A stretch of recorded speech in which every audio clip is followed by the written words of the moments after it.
aí, galerinha DVV, nós estamos aqui aprendendo como fazer fogo agora com o nosso líder master avançado, Rodrigo. E aí, Rodrigo, você tá conseguindo aí fazer alguma fumaça, algum avanço? Tem 3 semanas que eu tô aqui tentando, mas ainda vai sair, Ó, tem paciência. Deus é tá mais. quase, ó. Parece que eu vi uma faísca ali, ó. Pera aí. Opa, tá acendendo, gente. Ó, tá saindo, ó, parece, ó.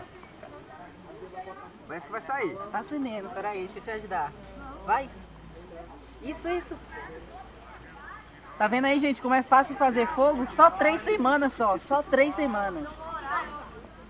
Pera aí que eu vou usar o óculos aqui pra poder pegar o raio solar pra poder...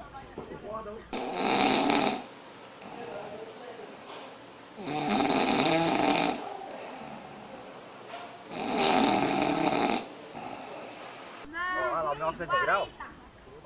Como fazer fogo sem usar fósforo? Olha lá, o sol. Você põe a lente aqui, fica aqui. Opa, Vamos lá. tem uma brasa aí. Vamos lá. Opa. Segue.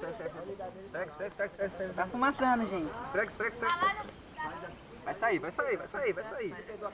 Daqui pra semana que vem... Vai sair.